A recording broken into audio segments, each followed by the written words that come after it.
सांगलीतील घोगाव येथे पश्चिम बंगालसह इतर राज्यांच्या निवडणूक निकालावर प्रतिक्रिया देताना आमदार रोहित पवार यांनी मतदान प्रक्रियेवर प्रश्न उपस्थित केले। सुमारे 90 लाख मतदारांना मतदानापासून दूर ठेवण्यात आल्याचा दावा करत अशा परिस्थितीतही ममता बॅनर्जी यांनी चांगलीच लढत दिल्याचं त्यांनी नमूद केले। तसेच पश्चिम बंगाल, केरळ आणि तामिळनाडू या राज्यातील राजकीय परिस्थितीचा उल्लेख करत सत्ताधाऱ्यांविरुद्ध काही प्रमाणात वातावरण तयार झाल्याचंही त्यांनी सांगितलंय। केंद्रात आणि महाराष्ट्रात भाजप सत्तेत असल्याने सध्या जल्लोष होत असला तरी येणाऱ्या निवडणुकांमध्ये जनता योग्य निर्णय देईल असा विश्वास त्यांनी व्यक्त केलाय। दरम्यान या निकालानंतर विविध पक्षांकडून प्रतिक्रिया उमटत असून पुढील राजकीय घडामोडीवर सर्वांचे लक्ष लागलंय।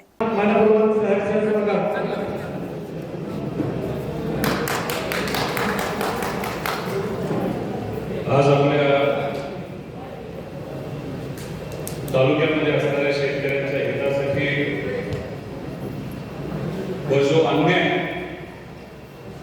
सामान्य शेतकऱ्यांवर होत आहे त्या अन्यायाच्या विरोधात जो लढा आपण सर्वांनी मिळून त्या ठिकाणी उभा केला आणि त्या लढ्याला नाव हे शक्तीपीठ महामार्ग संघर्ष समिती असं जे करण्यात आलं। इथं एक संवादाचा कार्यक्रम ठेवला। खरं तर कोल्हापूरला जात असताना मला आपल्यातील काही पदाधिकाऱ्यांचे फोन आले आणि त्यांनी सांगितलं की इथे अनेक मोठे नेते येणार तुमच्या या संघर्षाला पाठिंबा देण्यासाठी। तर त्यांनी विनंती केली की तुम्ही सुद्धा म्हणजे मी सुद्धा इथं येऊन आपला एक कार्यकर्ता म्हणून या संघर्षाला पाठिंबा द्यावा।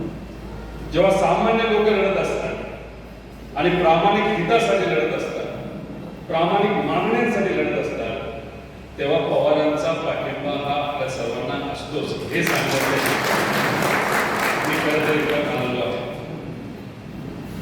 थोड्या वेळाने या संघर्षामध्ये आपल्या बरोबर ज्यांनी साथ दिली असे राजू शेट्टी साहेब येणार, विश्वजित भैया सुद्धा येतील, जयंत पाटील साहेब आपल्याला पाठिंबा देण्यासाठी इथे येतील। त्याच्याच बरोबर या संघर्षामध्ये आपल्या बरोबर ॲडव्होकेट दीपक भाऊ लाड असतील, बाबा जाधव असतील, विक्रम भाऊ पवार असतील, शुभम भाऊ पवार असतील, रतन भाऊ पाटील असतील, सुधीरजी जाधव, तसंच मोमाने भाऊ, गणेशजी शेवाळे, नितीनजी चव्हाण, त्याच्याचबरोबर गोरे भाऊ असतील व त्याच्याच बरोबर आपल्याला पाठिंबा देण्यासाठी इथं अरुण दादा लाड असतील, किरण भाऊ असतील, बरेच मान्यवर या ठिकाणी येणार आहेत। मी आपल्या सर्वांना एवढंच सांगेन की हा जो तुमचा लढा आहे तो तुमच्या सर्वांच्या हितासाठी आहेच, पण शक्तीपीठ महामार्गा पाठीमागे आर्थिक गणित काय हे तुम्ही सर्वांनी समजून घेतलं पाहिजे। ठीक आहे, तुम्ही तुमच्या शेतीसाठी, तुमच्या हक्कासाठी लढता, शेतीवर आपलं घर चालतं, आपल्या घरासाठी 4 पैसे आपल्या हातामध्ये येतात, त्याच्यामध्ये आपण मुला मुलींचं शिक्षण तिथं करतो, लग्न करतो। जर छपराचं घर असेल तर ते चांगलं पत्र्याचं असावं, पत्र्याचं असेल तर सिमेंटचं व्हावं, हे साधं स्वप्न मनामध्ये घेऊन तुम्ही सर्वजण कष्ट करत असता। एखादा महामार्ग नाहीतर एखादी बिल्डिंग नाहीतर कुठलीही वास्तू जर सरकार त्या ठिकाणी बांधत असेल तर तिथे असणाऱ्या शेतकऱ्यांना विश्वासात का घ्यावं लागतं? कारण का त्या जमिनीचे मालक हे सरकार नाही, त्या जमिनीचे मालक हे आमचे शेतकरी त्या ठिकाणी। तुम्ही म्हणाल सरकारला याच्यातून काय फायदा मिळतो? छोटी छोटी गणितं मी तुम्हाला सर्वांना सांगतो। का तुम्हाला दुर्लक्षित केलं जातं? का शेतकऱ्यांना दुर्लक्षित केलं जातं? का सामान्य लोकांचा आवाज हा दाबला जातो? त्याच्या मागचा अर्थकरण मी इथं तुम्हाला सर्वांना सांगतो। या शक्तीपीठ महामार्गाची घोषणा झाली, बरोबर की नाही? किती हजार कोटीची घोषणा केली होती? 57,000 कोटी.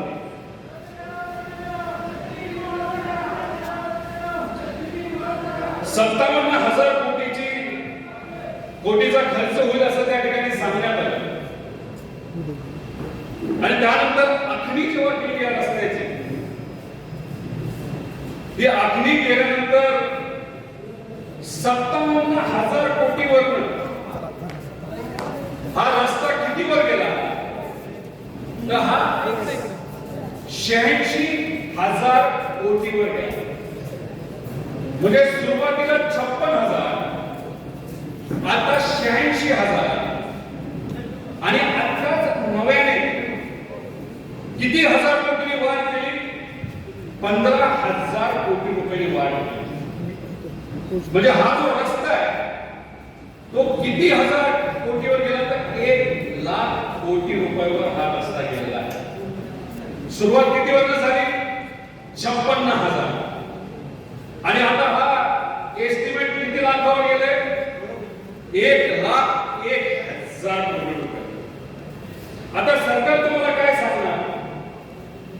सरकार सांगणार की पूर्वी आम्ही जे काही नियोजन केलं होतं ते 806 किलोमीटरचं होतं, आणि आता आम्ही त्याच्यामध्ये काही किलोमीटर वाढवलेलं आहे. म्हणजे 806 वरून 856 कोटीवर घेऊन गेलो. म्हणजे 40 किलोमीटर हे त्यांनी वाढवलं असं तुम्हाला सांगते. पण याचा आकडा जर बघितला, जेव्हा 86,000 कोटी रुपये या प्रोजेक्टची किंमत होती, 806 किलोमीटर होतं, तेव्हा प्रति किलोमीटर 106 कोटी रुपये लागणार होते. आणि आता ह्यांनी 1,01,000 कोटीवर मिळून 856 किलोमीटरचा रस्ता केला. प्रति किलोमीटर हा रस्ता कितीवर गेला? 117 कोटी रुपये. मग याच्यामध्ये आम्ही शेतकऱ्याला अजून 2 पट पैसे देऊ, अजून 4 पट पैसे देऊ, अजून 5 पट पैसे देऊ असं सांगितलं का? सांगितलं का असं? शेतकऱ्यांबद्दल काय सांगितलं? शेतकऱ्यांबद्दल एक सुद्धा शब्द त्यांनी काढला नाही. फक्त खर्च वाढवत चालले. खर्च का वाढवत चालले? कारण का त्यांना त्याच्यातून मलिदा खायचा. काय खायचा? मलिदा खायचा. हा मलिदा किती हजार कोटीचा माहितीये? हा मलिदा आहे 30,000 कोटी रुपयाचा. आणि तुम्हाला माहिती, मी कधी पुराव्याशिवाय बोलत नाही. पुरावा असल्याशिवाय मी कधी त्या ठिकाणी बोलत नाही. आणि याबद्दल शक्तीपीठ मार्गाबद्दल ज्या पद्धतीने याच्यामध्ये भ्रष्टाचार होणार आहे आणि इथं असणाऱ्या शेतकऱ्यांवर जो अन्याय केला जाणार आहे, अधिवेशनात अनेक वेळा हा मुद्दा आम्ही मांडला. आणि 1,00,000 कोटीवर हा विषय थांबणार नाही. हा विषय जाणार आहे 1,25,000 कोटीवर. पण तेव्हा तिथं असणाऱ्या शेतकऱ्याला मोबदला देण्याबद्दल एक सुद्धा शब्द हे सरकार तिथं काढणार नाही. हे तुमच्यावर अन्याय करणारच आहे, तुमची जागा घेणारच आहे. पण आपण एकत्र आल्यामुळे एक ठरवे, लोक जर एक आले तर किती कुणी अन्याय करण्याचा प्रयत्न केला तरी तुमच्या जमिनीला कुणी हात लावू शकत नाही जर तुम्ही आणि तो प्रामाणिक प्रयत्न हा या ठिकाणी तुम्ही सर्वांनी केला. तुम्ही म्हणा तुम्ही काय हरवले आपले सांगताय, माझ्यावर विरोध सारख्या टप्प्याटप्प्याने त्या ठिकाणी होताना तुम्ही सर्वांनी बघितलंय. बरं, उदाहरण घेऊ आपण. ह्याच्यात मी उदाहरण घेतो, हे घेतो उत्तर प्रदेशचं उदाहरण. नितीन गडकरी साहेबांनी नॅशनल हायवेच्या अंतर्गत 550 किलोमीटरचा रस्ता हा उत्तर प्रदेशमध्ये त्या ठिकाणी बांधला आहे. आता हा जो रस्ता किती पदरी आपला शक्ती मार्ग तुम्हाला माहिती आहे? किती पदरी रस्ता आहे? 6 ना? 6 पदरी. कराड येथे नसरापूर प्रकरणाच्या पार्श्वभूमीवर आमदार रोहित पवार यांनी सरकारच्या भूमिकेवर प्रश्नचिन्ह उपस्थित केले. पीडित कुटुंबीय न्यायाची मागणी करत असताना प्रशासनाची भूमिका आणि घडलेल्या घटनांवर त्यांनी टीका केली. तसेच काही ठिकाणी झालेल्या लाठीचार्जबाबतही त्यांनी नाराजी व्यक्त केली. दरम्यान राज्यातील नेतृत्वाने संवेदनशीलतेने वागण्याची गरज असल्याचं त्यांनी नमूद केले. या प्रकरणाकडे गंभीरपणे पाहण्याचंही त्यांनी आवाहन केलंय. नसरापूरच्या घटनेत पोलीस घटनेचा निषेध करणाऱ्या आंदोलकांच्यावरच लाठीचार्ज केला आणि एसपी सांगतात की लाठीचार्ज केला नाही. त्याचे व्हिडिओ पण आहेत. ते आता शेवटी व्हिडिओ बघितले आणि जी पीडित मुलगी आहे आणि दुर्दैवाने जिचा मृत्यू त्या ठिकाणी झाला त्यांच्याच वडिलांना कॉलरला पकडून कुठेतरी साईडला केलेलं आपण सगळ्यांनी व्हिडिओमध्ये तिथं बघितलेलं आहे. आमचं हेच मत आहे की राजकीय दृष्टिकोनातून एखादं आंदोलन होत असेल तर मग आमच्यासारख्या व्यक्तींवर कारवाई करणं, लाठीचार्ज करणं आम्ही समजू शकतो. पण अराजकीय पद्धतीने मुलीला न्याय मिळावा यासाठी जर काही पालक आणि त्याच्याचबरोबर तिथे असणारे सामान्य नागरिक त्यांचं राजकारणाशी काही घेणं देणं नाही हे जर तिथे येऊन आंदोलन करत असतील तर मग लाठीचार्ज करणं हे योग्य नाही. चूकच सरकारकडनं त्या ठिकाणी झाले. कुठंतरी संवाद कमी पडला. त्याच्याचबरोबर लोकांची अपेक्षा होती की अशी एखादी घटना जर आपल्या महाराष्ट्रामध्ये घडली असेल ते सुद्धा 3 वर्षाच्या चिमुकलीवर आणि तो जो कोणी होता तो 2दा ऑफेंडर होता. म्हणजे 2दा त्याची चूक तिथं केली होती आणि तिसऱ्यांदा चूक करून त्याच्यात ती मुलगी दुर्दैवाने त्या ठिकाणी मृत्यू झाला. याच्यात लोकांची अपेक्षा होती कोणी ती सिनियर व्यक्ती तिथं आलं पाहिजे. ठीक आहे, पालकमंत्री आल्या, त्यांनी चर्चा केली, पण लोकांची मागणी होती मुख्यमंत्र्यांनी वेळ काढावा. आता तिथं असणाऱ्या पीडित कुटुंबाला भेटायला मुख्यमंत्री साहेब दुर्दैवाने तिथं आले नाहीत. नाही तर दुसरे उपमुख्यमंत्री जे आहेत एकनाथ शिंदे साहेब ते तिथं आले नाहीत. आणि त्याच दिवशी जेव्हा लोकांची मागणी होती त्याच दिवशी संध्याकाळी एका लग्नाच्या कार्याला अहिल्यानगरला त्या ठिकाणी जात असतील तर मग कुठंतरी एक वेगळा संदेश दुर्दैवाने त्या ठिकाणी जातो. पीडित परिवार म्हणतोय आमच्याकडे आमच्याशी संवाद साधा आणि मग तिथे यायला तुमच्याकडे वेळ नाही. पण एखाद्या लग्न कार्याला जाण्यासाठी तुमच्याकडे वेळ असेल मग तुम्ही संदेश काय देताय असा प्रश्न त्या ठिकाणी निर्माण होतो. त्यामुळे आपण सरकारमध्ये असताना वागत असताना त्या पद्धतीने त्या ठिकाणी वागणं पण तितकंच महत्त्वाचं आहे. जिथं तो कार्यक्रम होता लग्नाचा आम्हालासुद्धा तिथं आमंत्रण होतं. पण एका बाजूला आम्ही जेव्हा एका पीडित परिवाराबरोबर प्रामाणिकपणे तिथं उभं राहतो आणि संध्याकाळी जाऊन एका लग्न कार्यालयाला जातो हा संदेश देणं हे चुकीचं आहे. त्यामुळे समाजामध्ये वावरत असताना राजकीय दृष्टिकोनातून आपण जबाबदारीने वागलं पाहिजे असं मला तरी तिथं वाटतं. लाठीचार्जच्या चौकशीची मागणी करणार आहे. आता या सरकारमध्ये चौकशीची मागणी करून होतं काय? अजितदादांचा जो मृत्यू झाला, जो ॲक्सिडेंट झाला त्याच्याबद्दल अनेक लोकांच्या मनामध्ये शंका आहे आणि अजितदादांच्या बाबतीतच FIR होत नसेल तर मग सामान्य लोकांनी काय अपेक्षा धरावी? तिथं जेव्हा मी पीडित परिवाराला तिथं भेटलो त्यांच्या आसपास असणारे त्यांचे मित्रपरिवार आहेत त्यांचंसुद्धा हेच म्हणणं होतं आम्हाला खरंच न्याय मिळेल का?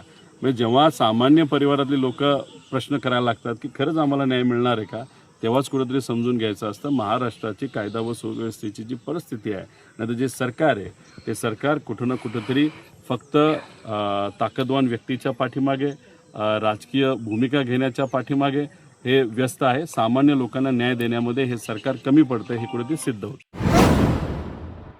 कराड येथे आमदार रोहित पवार आणि माजी आमदार बच्चू कडू यांच्या राजकीय भूमिकेवर भाष्य करत विविध मुद्द्यांवर प्रतिक्रिया दिली. शेतकरी कर्जमाफीच्या आंदोलनातून पुढे आलेल्या नेतृत्वाच्या पुढील वाटचालीबाबत प्रश्न उपस्थित करत त्यांनी सत्तेतील बदलांवरही टिप्पणी केली. शिवसेनेत प्रवेशानंतर घेतलेल्या भूमिकांच्या पार्श्वभूमीवर भविष्यातील राजकीय घडामोडीवरही त्यांनी भाष्य केले. दरम्यान राज्यातील सत्ता स्थिती, कर्जमाफीचा मुद्दा आणि विविध पक्षांमधील हालचाली यावर लक्ष केंद्रित असल्याचेही त्यांनी नमूद केले. बच्चू कडू ही प्रहार जनशक्ती शिवसेनेत विलीन केली त्या संदर्भात काय? त्यांना आमदारकी पाहिजे होती, त्यांना सत्ता पाहिजे होती, त्यांना मंत्रिपद पाहिजे होतं म्हणून कदाचित ते शिवसेना शिंदे गटाकडे गेले असावेत असं आपल्याला म्हणावं लागेल. आम्ही ते वेगळ्या पक्षातलं असल्यामुळे आम्ही इथं भूमिका आता घेत नाही.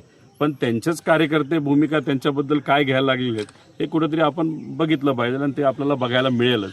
पण आमचं एवढंच मत आहे की शेतकरी व इतर जे शेतकरी नेते आहेत त्यांनी सगळ्यांनी मिळून बच्चू कडूंनी मिळून एक शेतकऱ्याच्या हितासाठी कर्जमाफी व्हावी यासाठी नागपूरला एक मोठं आंदोलन तिथं उभं केलं होतं. आम्ही सुद्धा पाठिंबा दिला होता. त्यांचं उपोषण होतं त्याला मी स्वतः तिथं गेलो होतो. त्यामुळे त्या प्रेशरला नमून सरकारने कुठंतरी एक मागणी मान्य केली होती. जून महिन्यामध्ये आम्ही कर्जमाफी करतो. आता जून महिना येतोय, पुढच्या महिन्यातच जून महिना असणार आहे. त्यामुळे सरकार काय पद्धतीने वागतंय हे बघावं. पण जसं सरकार वागतंय त्यात भूमिका बच्चू कडूंची पण काय हे सुद्धा येत्या काळामध्ये आपल्याला बघायला मिळेल, नाहीतर आपण सर्वजण बघू शकू. त्यांनी प्रवेश केला की लगेच एकनाथ शिंदेना मुख्यमंत्री केल्याशिवाय स्वस्थ बसणार नाही अशी प्रतिज्ञाच केली. आता त्यांनी तशी प्रतिज्ञा केली असेल तर त्यांचा पत्ता भाजपच कापेल असं मला वाटतंय. आणि शेवटी आत काय चाललंय, एकनाथ शिंदे साहेबांना कोण खाली खेचतंय, कशा पद्धतीचं आतलं राजकारण आहे. आता आपण कराडमध्ये आहोत आणि साताऱ्यामध्ये काय घडलं हे दुनियाने त्या ठिकाणी बघितलेलं आहे. म्हणजे पोलीस डिपार्टमेंट कोणाच्या मार्गदर्शनाखाली चालतं तर देवेंद्र फडणवीस साहेबांच्या. ते कोण आहेत तर होम मिनिस्टर आहेत आणि या राज्याचे मुख्यमंत्री आहेत. आता तिथं समीकरण जे होत होतं ते अजितदादांच्या गटामध्ये आणि एकनाथ शिंदे साहेबांच्या गटामध्ये समीकरण होऊन एक अध्यक्ष त्या गटाचा तिथं होणार होता. आता तिथं मारामारी कुणी केली? पोलिसांनी केली. कोणाला मारलं? नेत्यांनाच मारलं, मंत्र्यांनाच मारलं. आता आंदोलन करत असताना दुसऱ्या दिवशी एकनाथ शिंदे साहेबांच्या सर्व नेत्यांनी आणि आमदारांनी आंदोलन केलं आणि मग अजितदादाच्या गटातून किती आमदार तिथं होते तर एकच. कोण? तर मकरंद आबा होते, म्हणजे मंत्री होते असं मला कळतंय. बाकी कुणीच तिथं आलं नाही. त्यामुळे कुठं ना कुठंतरी भाजप ताकद कोणाची कमी करते हे कळलंय. त्यामुळे बच्चू कडूंनी तिथं भूमिका मांडली असली तर मला असं वाटतं की त्यांना मंत्रीपद आता काय मिळेल असं मला तरी त्या ठिकाणी वाटत नाही.